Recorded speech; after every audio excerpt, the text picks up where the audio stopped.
Bienvenido a Sabiduría para el Corazón. El Dr. Stephen Davey, pastor de la Iglesia Colonial y presidente del Seminario Teológico Shepherds, en la voz y adaptación de Daniel Cuquín, le invita a conocer más de la Palabra de Dios. Con Biblia en mano, acompáñenos en el estudio de hoy.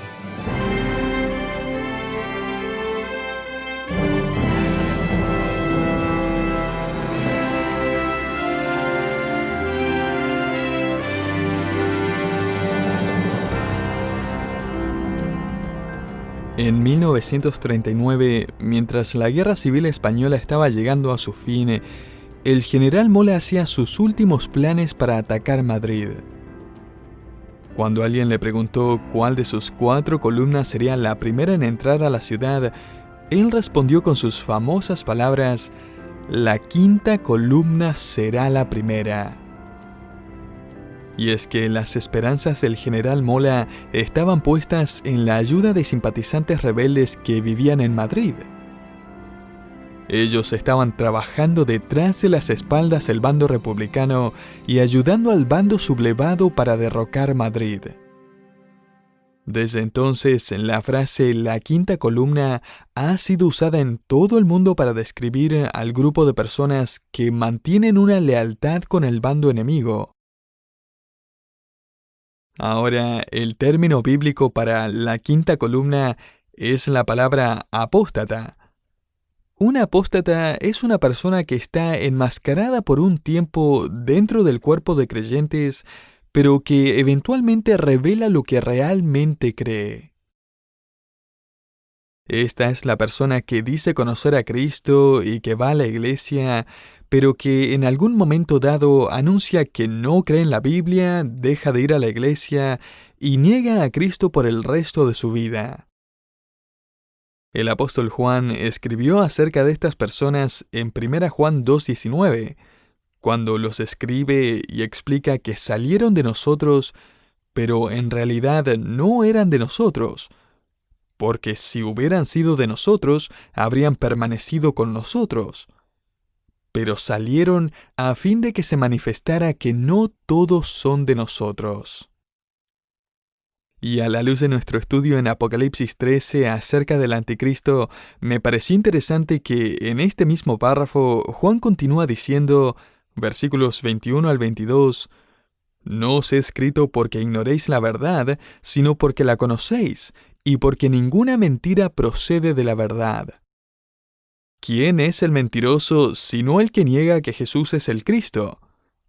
Este es el Anticristo, el que niega al Padre y al Hijo". Así que Juan escribe aquí acerca de los que han dejado la iglesia, apóstatas que niegan a Cristo. Pero a la verdad, peor que estos son los que nunca dejan la iglesia. Ellos conforman la 5ª columna. Son aliados del enemigo en medio de la iglesia. Peor aún son aquellos que se suponen que son pastores, aquellos que están en el liderazgo, pero que en realidad desvían y engañan a las ovejas. Esta fue la advertencia de Pablo a los ancianos de Éfeso cuando les dijo que estuvieran atentos por causa de ellos mismos y por el rebaño. Porque de entre vosotros mismos se levantarán algunos hablando cosas perversas para arrastrar a los discípulos tras ellos. Hechos 20:30. Pablo le escribió a Tito que aquellos que han apostatado de la verdad son corrompidos e incrédulos. Profesan conocer a Dios, pero con sus hechos lo niegan. Tito 1:15 al 16. De estas personas es que el apóstol Pablo advirtió a la iglesia en cada generación. Esta es la 5ª columna. Y mientras que el mundo finalmente se une en una economía global y en un gobierno global, también descubrimos en la visión de Juan acerca del surgimiento de una religión mundial. Comienza con la aceptación de toda religión, a menos que una sea intolerante entre comillas y niegue la validez de otra. Todos van a tener un Dios, pero todos van a aceptar que cualquier otro Dios y creencia es verdad también. Sin embargo, a la mitad de la tribulación, como veremos en Apocalipsis 13, los días felices de cualquier Dios está bien van a terminar. El mundo tendrá una sola religión y un solo Dios, el Anticristo. Cada ser humano sobre el planeta se va a ver obligado a adorarlo o a enfrentar la muerte. Antes de que veamos más detalles acerca de esta futura religión mundial, creo que es absolutamente necesario que la Iglesia sea advertida, que esté alerta a un problema que nos enfrentamos en esta dispensación. Este es el espíritu del Anticristo.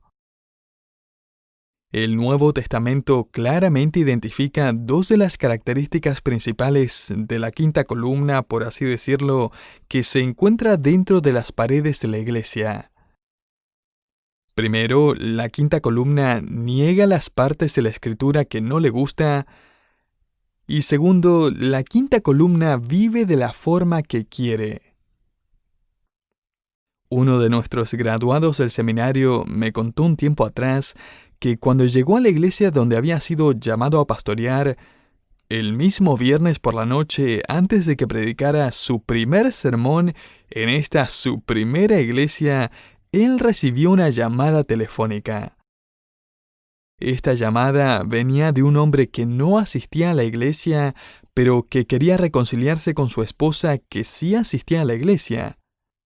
Este hombre quería que el pastor leyera una carta que le había escrito a su distanciada esposa y por lo tanto quería encontrarse con él. Nuestro joven graduado estaba emocionado. Imagínese, me dijo, era mi primer fin de semana en la iglesia y ya estaba involucrado en una reconciliación matrimonial. Sin embargo, cuando este joven pastor se juntó con el hombre más tarde esa noche y leyó la carta, todo cambió. Mientras él leía esa carta, se dio cuenta que la situación era más complicada de lo que pensaba. Evidentemente, su esposa no estaba interesada en reconciliarse con él porque ya estaba viviendo con otro hombre, que de hecho iba a la misma iglesia. Y evidentemente todos en la iglesia sabían de esto. El joven pastor descubrió que el hombre con quien esta mujer estaba viviendo era uno de los líderes de la iglesia. Es más, el pastor descubrió que este hombre era el jefe del comité de búsqueda pastoral que acababa de extenderle el llamado. Tristemente, todos saben ya que sin importar la denominación, el aborto es tan común dentro como fuera de la iglesia. Se espera la fornicación en los adultos solteros tanto dentro como fuera de la iglesia. La pornografía es tan vista dentro como afuera. El divorcio es igualmente común. La avaricia y los chismes no se quedan atrás. La conducta homosexual es tolerada y aún aplaudida. Y los adúlteros siguen en la asamblea sin arrepentirse y sin ser desafiados. Estas personas profesan conocer a Dios, pero con sus actos lo niegan. No solo vemos un comportamiento apóstata en la iglesia, sino que una creencia apóstata. La iglesia hoy por hoy está tirando a la basura cualquier doctrina bíblica e histórica que sea considerada intolerante o anticuada. La doctrina no es negada tanto como es distorsionada. Ningún apóstata dentro de la asamblea se va a levantar y va a decir que desde ahora no cree que Jesucristo existe. Pero va a negar que Jesucristo es el Dios encarnado, o que la resurrección fue literal, o que la Biblia es infalible, o que el infierno es real. El apóstata no va a negar que Cristo existe, pero va a negar que Cristo es el único Dios. Brian McLaren, quien ha sido nombrado como uno de los 25 evangélicos más influyentes en América por la revista Times, recientemente escribió esta torcida afirmación en su libro Una ortodoxia generosa. Contraseña para decir todos van al cielo. No creo que hacer discípulos significa hacerlos adherentes a la religión cristiana. Puede ser aconsejable en muchas circunstancias simplemente ayudar a las personas a convertirse en seguidores de Jesús y permanecer en sus contextos budistas o hindús. En otras palabras, el cristiano puede seguir siendo hindú o budista. Y a todo esto, este es el mismo pensamiento distorsionado que ha sido popularizado por los famosos hombres y mujeres de fe, entre comillas. La Madre Teresa sigue siendo causa de gran admiración, y con razón, porque sus clínicas aún hoy proveen ayuda médica limpia y segura a enfermos terminales y moribundos, pero sin embargo su teología era otra cosa.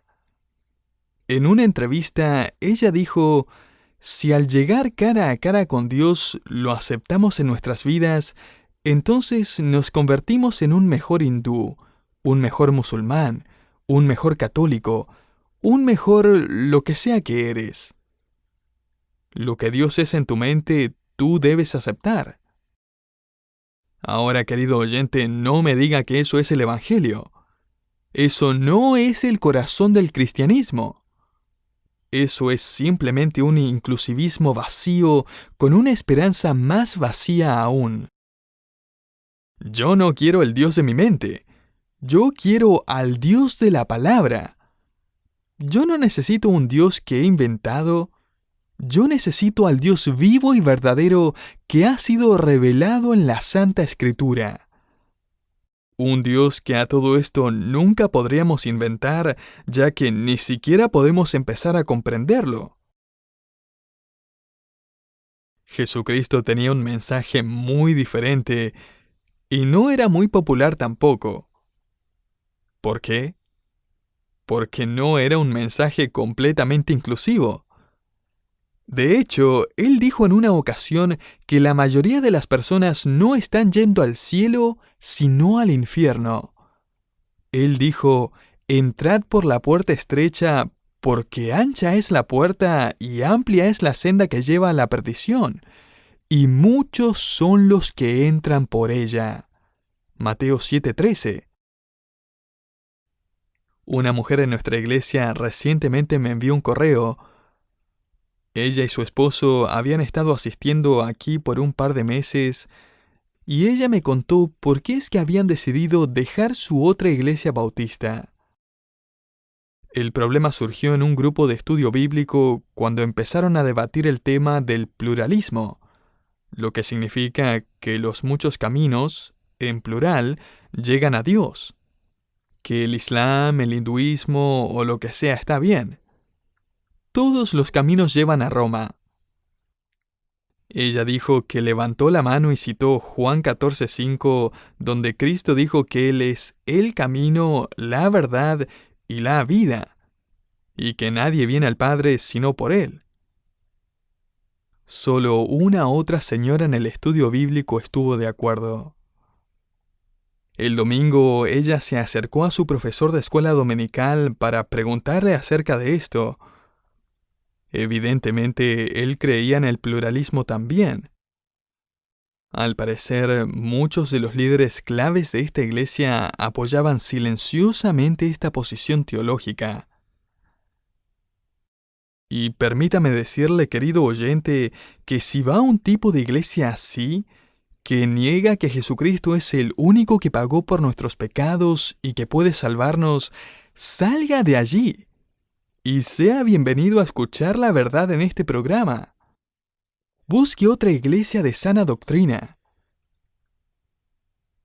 Hoy pensaba ir a través de todo lo que queda del párrafo de Apocalipsis 13, pero entre más estudiaba del engaño del anticristo y de todo lo que dice la Escritura acerca del espíritu engañoso del anticristo que se mete hoy en la iglesia, me quedó en claro que era muy importante que me tomara el tiempo de tratar este tema.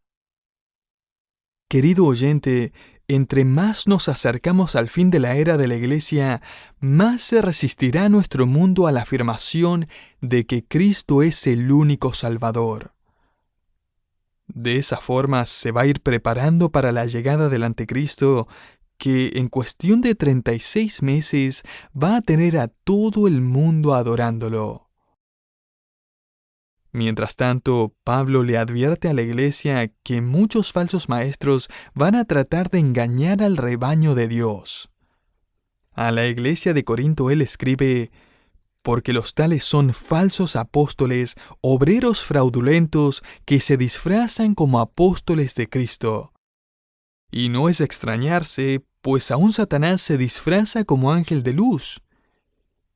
Por tanto, no es de sorprender que sus servidores también se disfracen como servidores de justicia, cuyo fin será conforme a sus obras. 2 Corintios 11, 13 al 15. El día se acerca cuando toda la raza humana será engañada y terminará arrodillada delante del Anticristo. Note ahora el versículo 11 de Apocalipsis 13. Juan está presentándonos una nueva visión. Y vi otra bestia que subía de la tierra. Note que la primera bestia, el Anticristo, salió del mar, como se nos dice en el versículo 1 de este mismo capítulo.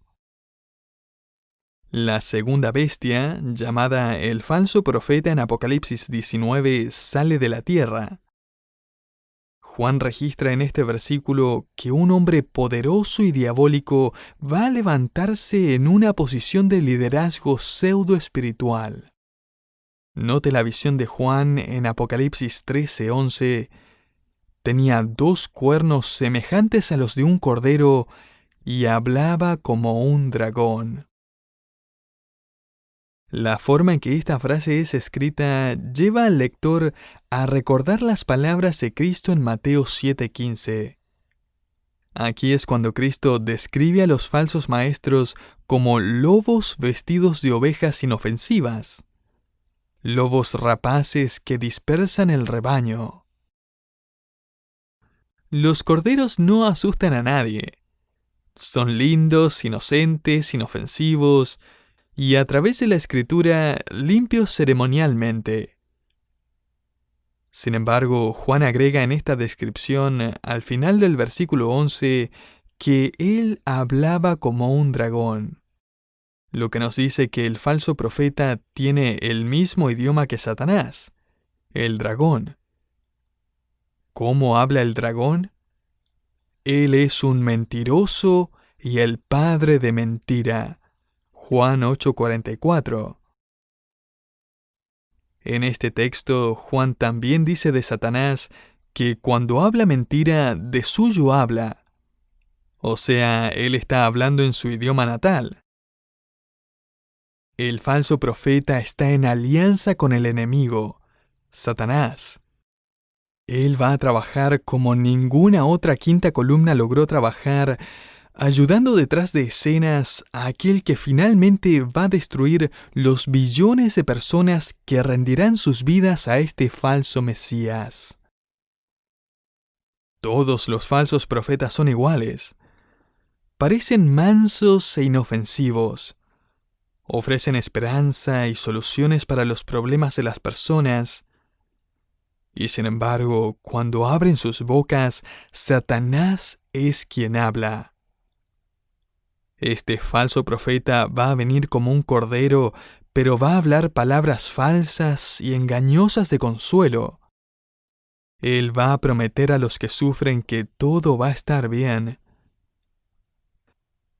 Pero no solo me gustaría que entienda la alianza del falso profeta, sino también su aspiración. Mire lo que dice Apocalipsis 13, versículo 12. Ejerce toda la autoridad de la primera bestia, o sea, el Anticristo, en su presencia. Hay algunos que creen que el falso profeta es también el Anticristo, Pero el texto indica claramente que el falso profeta está ejerciendo la autoridad del anticristo en la misma presencia del anticristo. Otros creen que el falso profeta no es realmente una persona, sino una institución, una ideología religiosa. El problema con esto, sin embargo, es que ninguna institución o ideología va a ser arrojada al infierno, sino solo individuos juzgados por Dios. Apocalipsis 19:20 revela que la bestia es apresada y con ella el falso profeta que hacía señales en su presencia. Los dos fueron arrojados vivos al lago de fuego que arde con azufre. Sin embargo, por un corto periodo de tiempo, el falso profeta va a actuar con gran pasión para lograr lo siguiente. Note el versículo 12 nuevamente.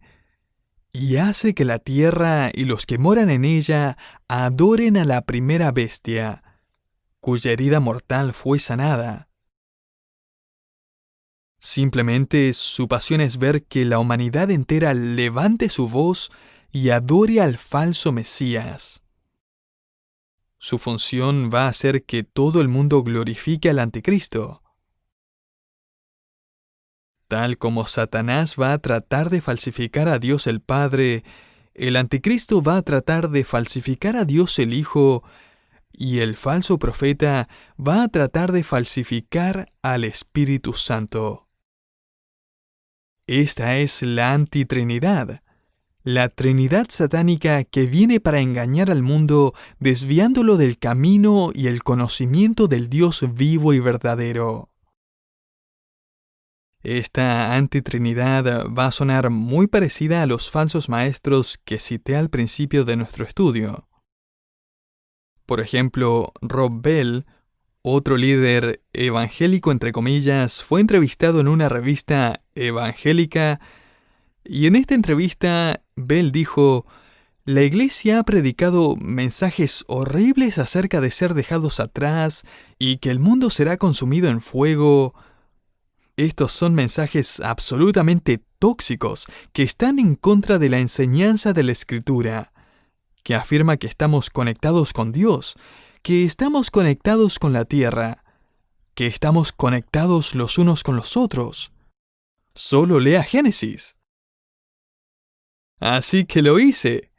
En Génesis descubrí que el ser humano pecó, y como consecuencia la muerte entró al mundo. El ser humano perdió su conexión con Dios. Desde ese momento nos volvimos enemigos de Dios, y sin embargo vemos la iniciativa de Dios, quien tomó las vidas de dos animales inocentes como sustitutos y vistió a Adán y Eva con sus pieles. Una imagen del sacrificio expiatorio que sería culminado con el sacrificio prometido a Adán y Eva.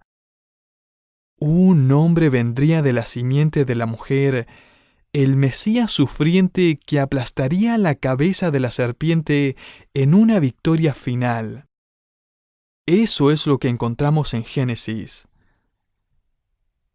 La quinta columna.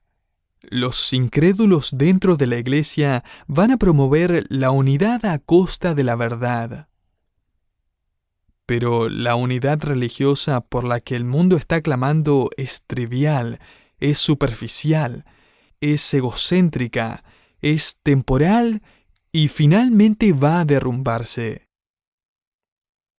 Sin embargo, una asamblea comprometida a la verdad revelada en la Escritura puede disfrutar una verdadera unidad de corazón. Permítame concluir con una ilustración de unidad bíblica y verdadera. Esta semana recibí una carta del pastor Gregory y su iglesia. Nosotros trabajamos juntos para dirigir el funeral de una figura pública de aquí en Carolina del Norte. Nuestras iglesias se unieron en un esfuerzo en conjunto y formaron un grupo de 350 voluntarios. Queríamos llevar el Evangelio de Cristo a los corazones de las miles de personas que asistieran al funeral. El pastor Gregory me escribió y luego incluyó una carta para toda nuestra iglesia. Permítame leerla como una ilustración de unidad, no a costa de la verdad, sino por causa de la verdad de Cristo. Él escribió: He reflexionado un poco acerca de lo que permitió que ambas congregaciones pudieran ministrar juntas de tan buena manera. He tratado de clarificar mis pensamientos y esto es lo que he llegado a entender hasta ahora. Primero, me di cuenta que tal comunión se dio porque compartíamos una misma creencia acerca de la autoridad y la suficiencia de las Escrituras. Ambos estamos convencidos de que hemos sido llamados a vivir dependiendo de cada palabra que nuestro Dios ha revelado. Gracias por amar la palabra de Dios y el Dios de la palabra como nosotros. Segundo, compartimos la convicción de que el Evangelio es poderoso para salvar, el único mensaje de salvación. Gracias por ser fieles a las buenas noticias de perdón y de esperanza eterna que son dadas solamente a través de Cristo nuestro Señor y Redentor. Tercero, compartimos una misma devoción por la comunión de los creyentes. Nuestra congregación no ha parado de hablar acerca de su bondad, generosidad y espíritu servicial. Gracias por su amor desbordante por el pueblo de Cristo. Finalmente, compartimos la convicción de que nuestro propósito supremo es glorificar a Dios. Fue un gozo servir para la gloria de Dios con ustedes. Con mucha gratitud, Pastor Mitchell Gregory. Esto, querido oyente, es la base de una verdadera armonía religiosa. Una armonía que está basada en la verdad de las Escrituras, en la de Cristo como el único Salvador y Redentor, y la verdad de que solo Él merece toda la gloria, la honra y el honor.